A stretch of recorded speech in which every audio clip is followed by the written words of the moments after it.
Bismillahirrahmanirrahim. Assalamualaikum warahmatullahi wabarakatuh. Perkenalkan, nama saya Asif Riyadi Suherman.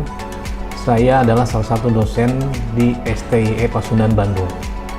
Hari ini saya akan memaparkan apa-apa yang harus saya lakukan di hadapan mahasiswa. Di dalam kewajiban seorang dosen adalah melaksanakan Tridharma perguruan tinggi, di mana tiga ini adalah yang pertama pengajaran, yang kedua penelitian, yang ketiga adalah pengabdian. Saya akan bicara tentang pembelajaran dahulu, di mana dalam pembelajaran ini saya mengampu mata kuliah manajemen risiko.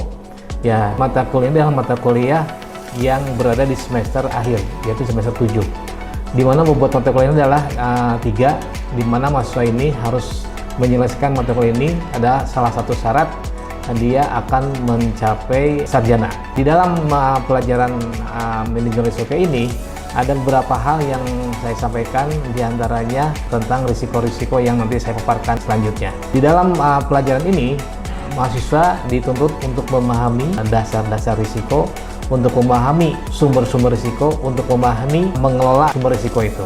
Lalu, di dalam mempelajari dan memahami manajemen risiko ini, saya menggunakan atau membedah dengan cara pedagogis dan theoretical basic, di mana pembelajarannya antara teori dan praktek lapangan yang sesungguhnya.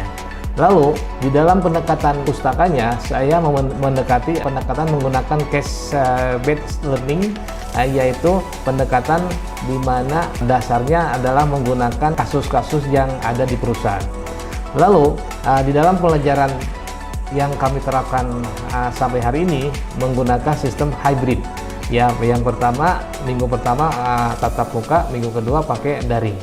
Lalu di dalam menjalankan Tridharma perguruan tinggi ini, saya menggunakan metode pembelajaran memakai delivery, interaction, dan assessment, ditambah dengan kolaborasi presentasi yang kami lakukan. Lalu di dalam pencapaian keterampilan ini, khusus mereka mampu untuk memahami risiko yang mengantisipasi situasi yang tidak pasti. Mereka bisa menerapkan di dalam kondisi di sebuah perusahaan nantinya. Ya, selanjutnya di dalam pencapaian daripada yang kami terapkan di kelas ini, kemampuan mereka untuk menjabarkan secara khusus, secara spesifik. Ya. Di dalam pelajaran mata kuliah risiko ini selama satu semester itu 14 kali pertemuan, di mana sebelum UTS kami mempadatkan teori materi-materi yang berhubungan dengan risiko khususnya di sebuah perusahaan. Lalu setelah UTS kami akan mengadakan presentasi ini di mana sama kami sudah diberikan materi-materi yang mereka dikembangkan. Salah satunya adalah yang pertama adalah bahasan pokok yang kami sampaikan ke mahasiswa, itu adalah bahan pokok materi yang dasar sekali tentang pemahaman manajemen risiko. Lalu setelah itu pertemuan yang selanjutnya menggunakan namanya Enterprise Risk Management, yaitu IRM, di mana mahasiswa ini harus mampu memahami prasarana manajemen risiko. Selanjutnya ada materi yang menggunakan materi tentang pemahaman identifikasi risiko, tentang bagaimana caranya mengukur dan menganalisis risiko, bagaimana caranya mengendalikan, mempelajari risiko, bagaimana caranya kita belajar tentang risiko operasional, bagaimana caranya kita mempelajari risiko sumber daya manusia, risiko pasar, risiko kredit, risiko kesehatan dan keselamatan kerja, risiko investasi, risiko pengambilan keputusan, dan seterusnya. Itu adalah bahan ajar yang akan kami sampaikan di kelas, ya, supaya mahasiswa akan paham apa yang saya sampaikan, dan mudah-mudahan mahasiswa bisa menerapkan ilmu ini di kemudian hari. Ya, baik, selamat siang semuanya. Silakan KM untuk berdoa. Silakan. Baik, mari semuanya sebelum kita memulai pembelajaran, alangkah baiknya kita berdoa. Berdoa menurut kepercayaan dan agamanya masing-masing. Berdoa dalam hati, dimulai.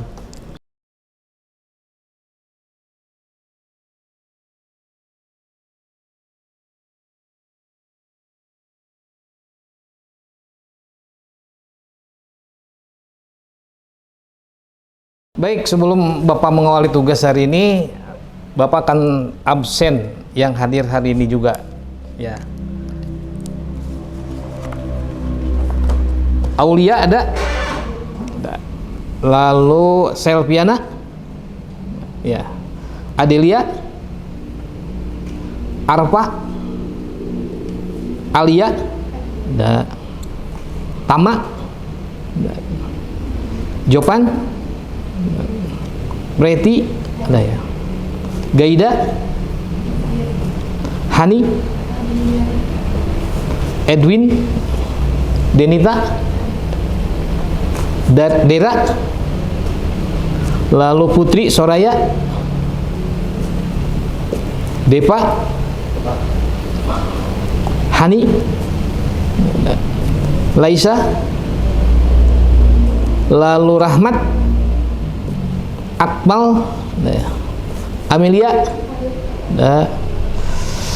Andika? Mutia? Ya, terakhir Jiljian. Ya, baik saudara sekalian, kita akan membahas tentang manajemen risiko. Ini adalah mata kuliah yang oleh saudara harus diambil, karena ini salah satu syarat Anda menjadi seorang sarjana manajemen. Saudara harus bisa memahami lalu menerapkan di kemudian hari nanti. Tapi Bapak hari ini akan memberikan dasar-dasarnya biar kita paham. Nah, kalau manajemen sudah tahu kita ya mengelola. Apa itu risiko?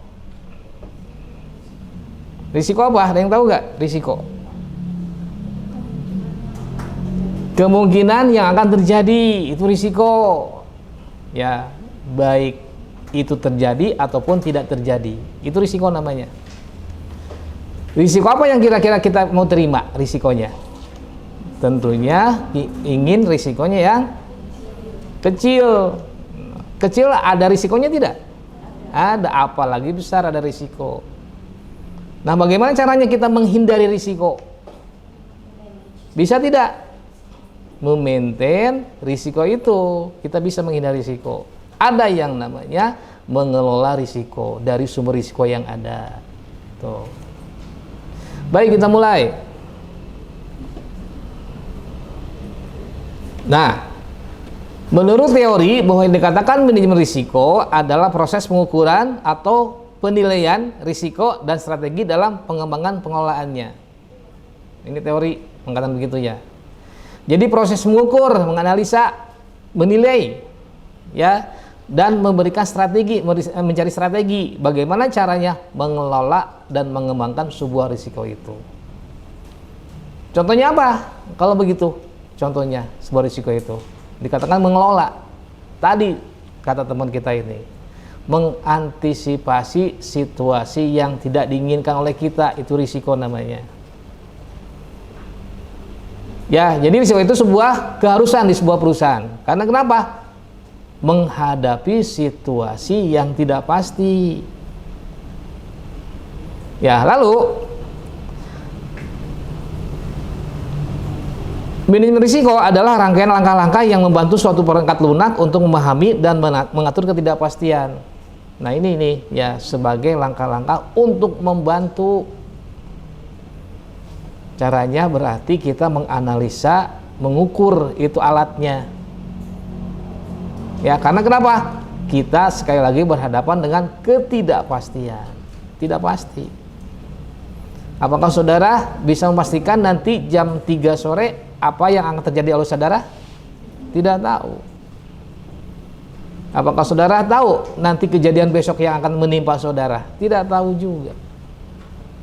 Minggu depan Anda saudara tahu apa yang menimpa saudara? Tidak tahu juga. Itu begitu perusahaan. Makanya ada di sebuah organisasi sektor keuangan ada yang namanya risk management. Dia mengelola seluruh risiko. Ya, dari risiko apa aja kira-kira? Banyak nanti risikonya. Nah, ada pertanyaan buat kita nih. Bagaimana kalau begitu cara kita memahami risiko? Gimana caranya supaya paham dengan risiko ini? Setiap orang itu punya risikonya. Risiko saya dengan risiko Anda beda. Mungkin saya risikonya tinggi, Anda tidak tinggi, atau kebalikannya. Anda risikonya tinggi, saya rendah. Jadi kalau kita memahami risiko, ada 7 yang perlu kita pahami. Ya, pemahaman atau sikap orang terhadap risiko dapat membantu kita untuk mengerti betapa sebuah risiko itu penting untuk ditangani dengan baik. Pemahaman. Jadi kalau kita sudah paham tentang risiko, itu pasti akan ditangani dengan baik. Sekali lagi, contohnya apa? Kalau kita memahami risiko, saudara sama saya akan diperintahkan untuk ke Lembang hari ini. Ya, tapi di Lembang itu tepat harus jam 1 nyampe ke sana. Kira-kira ada risikonya tidak? Anda datang sekarang berangkat ke Lembang, ada nggak? Kira-kira apa risikonya? Macet terus? Apalagi sudah macet? Jalannya rame jadi macet, terus apa lagi? Mobilnya, motornya, ya itu namanya identifikasi risiko.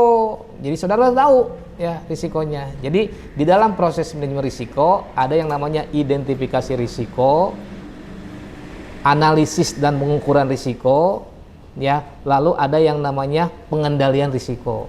Ada 4 ya. 1 identifikasi, 2 menganalisa, yang ketiga diukur, yang keempat dikendalikan atau di pengawasan.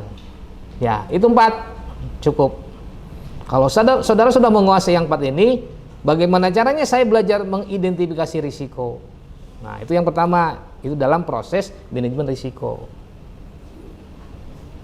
Ya, lalu ada 7 di dalam pemahaman manajemen risiko. Yang pertama, saya akan ngambil bahasa yang namanya risiko, yaitu ketidakpastian yang berdampak pada sebuah sasaran. Ya, kita tidak pasti nih. Kita tidak pasti, semua tidak pasti. Tapi dampak ke sasarannya ada. Sudah mah tidak pasti, dia berdampak lagi ke sasaran. Contohnya, saya ingin mendapatkan usaha saya 1 juta bulan sekarang. Itu tujuan saya. Dari 1 juta itu harus tercapai oleh saya. Jadi oleh saudara, bagaimana caranya supaya ketidakpastian ini bisa dieliminir oleh kita? Saya mendapatkan tujuan 1 juta itu. Bagaimana caranya? Nah, itu ya. Kita tidak pasti nih, makanya kita belajar risiko itu dengan situasi yang tidak pasti. Nah, karena kita tidak pasti belajar hal itu, bagaimana caranya lagi supaya saya mencapai tujuan yang 1 juta itu, profitnya. Nah, itu ya. Dampak adalah penyimpangan dari sasaran yang diharapkan. Sasaran adalah mempunyai macam ragam kategori dan bentuk yang dapat diterapkan pada berbagai tingkat organisasi. Jadi dampaknya ada nih, ya. Jadi risiko yang pertama risiko itu ya, risk. Yang kedua, sebelum saya yang kedua nih, ada yang namanya sasaran yang baik menurut SMART. S-nya apa? Bisa dibacain, Prit? Bacain, Prit. Sasaran yang baik, yang SMART itu yang pertama spesifik, artinya jelas dan tidak menimbulkan penafsiran jamak. Yang kedua, measurable, artinya terukur yang dinyatakan dalam ukuran waktu, uang, jumlah, volume, dan lain sebagainya. Yang ketiga, achievable, langkah apa saja yang dilakukan untuk mencapai tujuan yang terurai dengan jelas sehingga dapat dievaluasi. Yang keempat, dengan relevan, sasaran sesuai dengan peran dan tanggung jawab jabatan terkait, selaras dan menjadi bagian dari sasaran yang tinggi, yaitu sasaran organisasi. Dan terakhir ada time bound, batasan waktu kapan sasaran harus tercapai sehingga dapat dimonitor secara berkala tahapan progresnya. Ya, baik. Kalau kita ngomong sasaran, saudara harus mengingat kata-kata SMART. Ini kata-kata SMART ini adalah singkatan, ya, di mana S-nya itu adalah spesifik. Artinya jelas dan tidak menimbulkan penafsiran jamak. Spesifik. Anda ingin menjadi seorang sarjana ekonomi manajemen, spesifik. Karena Anda masuk ke fakultas ekonomi, spesifik. Ya, tidak Anda ingin sarjana hukum tapi Anda masuk ekonomi, salah, itu tidak spesifik. Jadi sasaran itu harus spesifik. Spesifik itu berarti tujuan yang kita harapkan. Tadi kalau contohnya saya ingin mendapatkan profit 1 juta, itu spesifik. Cuman bagaimana caranya saya mendapatkan 1 juta itu? Yang kedua sekarang nih, dapat terukur. Artinya di sini adalah dinyatakan dalam ukuran waktu, uang, dan jumlah volume. Berapa lama nih kalau saya waktunya untuk mendapatkan 1 juta? 1 bulan misalnya. Ya. Lalu yang keduanya uang. Bentuknya kita nominal uang karena kejaran kita adalah uang. Lalu apa di sini? Jumlahnya tadi 1 juta. Volumenya bagaimana? Volumenya berarti dari 1 juta ini volumenya akan saya bagi 4 minggu. 1 minggu berarti saya harus mendapatkan 250, itu volume namanya. Nah, itu namanya di sini measurable, terukur. Contohnya Anda ingin jadi seorang sarjana ekonomi, sarjana manajemen. Kalau dikatakan di sini measurable, terukur, bagaimana caranya Anda bisa terukur sehingga Anda mendapatkan gelar sarjana ekonomi terukur? Berarti di sini adalah waktunya yang Anda luangkan untuk belajar. Ya. Lalu di sini ada uang, jumlah uang yang Anda bayarkan, SPP. Itu ya. Lalu di sini ada yang namanya jumlah. Jumlahnya apa? Jumlah bisa uang, jumlah bisa tenaga, dan segala macam. Itu jumlah. Nah, itu measurable namanya, terukur. Jadi Anda punya waktu 1 tahun lagi kuliah di sini, terukur 1 tahun ke depan saya harus selesai kuliah, measurable. Itu sasarannya. Sasaran yang ketiga, achievable. Langkah apa saja yang dilakukan untuk mencapai tujuan yang terurai dengan jelas sehingga dapat dievaluasi. Achievable, tercapai. Apa langkah-langkahnya sehingga sasaran ini tercapai? Langkah-langkahnya saya aplikasikan ke pendidikan Anda. Langkah-langkahnya berarti saya harus giat belajar. Kalau ada tugas saya kerjakan. Kalau ada kuliah tambahan saya masuk. Kalau ada tugas saya kerjakan. Itu namanya apa? Di sini achievable, untuk mencapai sesuatu yang Anda harapkan. Achievable. Ya. Lalu ada yang relevan, sasaran sesuai dengan peran yang tanggung jawabnya. Relevan. Jadi kalau misalnya Anda ingin jadi sarjana manajemen atau sarjana ekonomi, harus relevan. Apakah saya harus belajar akuntansi? Walaupun saya manajemen, dia perlu. Apakah saya harus belajar hukum? Perlu juga. Tapi yang paling relevan, Anda belajar manajemen. Lalu yang terakhir adalah time bound, batas waktu. Berapa lama batas waktunya? Tadi setahun lagi batas Anda untuk mengejar Anda menjadi seorang sarjana. Jadi itu ya, sasaran digunakan dengan SMART. Ya, spesifik, measurable, achievable, relevan, sama time bound. Ya, lalu yang kedua, biar kita paham tentang manajemen risiko, ya, ada yang namanya manajemen risiko. Kalau tadi risiko, sekarang pakai manajemen risiko. Kegiatan organisasi yang terkoordinasi yang terkait dengan pengelolaan sebuah risiko. Dikelola ternyata risiko itu oleh perusahaan. Gimana cara mengelolanya sebuah risiko? Sebuah perusahaan tentunya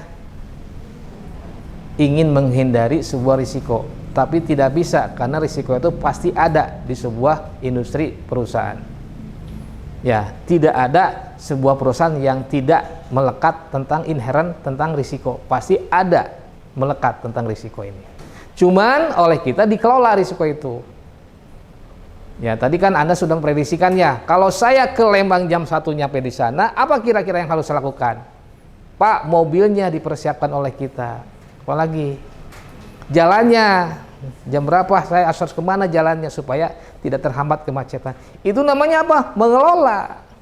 Ya, supaya kita terhindar daripada risiko. Lalu ada yang ketiga namanya, saya lewat ini.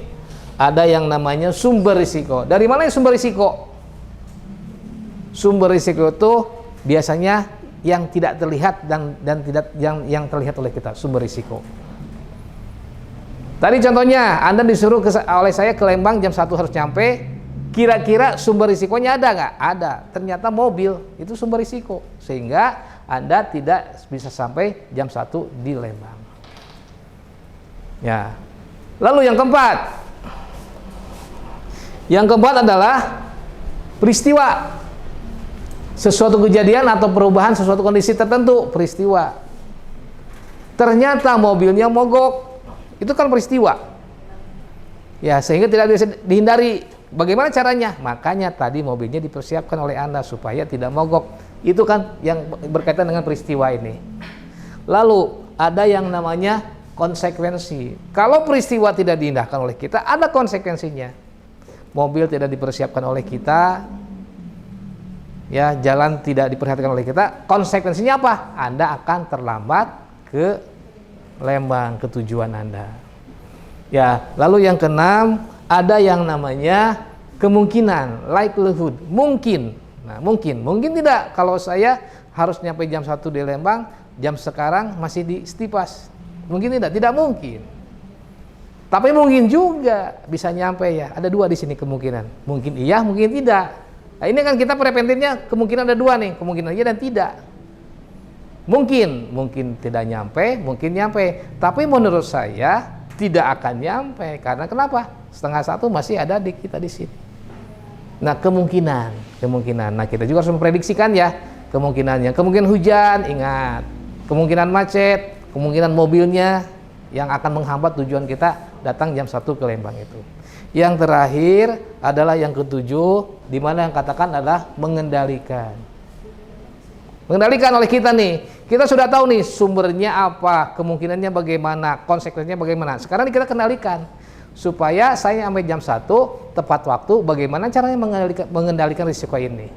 Berarti saya siap-siap sebelum saya berangkat, siapkan mobilnya, pantau jalannya, ya, siapkan kondisi dan segala macamnya.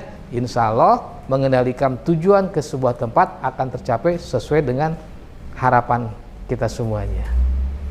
Ada pertanyaan sebelum saya lanjut? Izin bertanya, Pak. Sebagai pemimpin, apakah kita perlu mengambil resiko atau tidak ketika dalam pengambilan keputusan? Terima kasih. Ya, baik, terima kasih Saudara Ajril. Jadi bagaimana caranya? Seorang pemimpin akan memutuskan dua pilihan, di mana pilihan satu berisiko dan pilihan kedua tidak berisiko. Menurut saudara, mana yang akan pilih? Yang tidak berisiko, yang berisiko? Ada pimpinan nih, puncak pimpinan paling atas, yang tidak berisiko. Baik, ada beberapa pilihan ternyata di kita ini ya. Ada pilihan orang itu senang menyukai tantangan yang berisiko. Ada orang itu menghindari risiko. Ada orang itu tidak aware terhadap risiko. Berarti tadi menghindar ya. Dua lah paling-paling. Mungkin itu yang saya sampaikan. Mudah-mudahan Bapak Ibu sekalian bisa memahami dan bisa mengaplikasikan yang saya sampaikan barusan. Terima kasih. Assalamualaikum warahmatullahi wabarakatuh.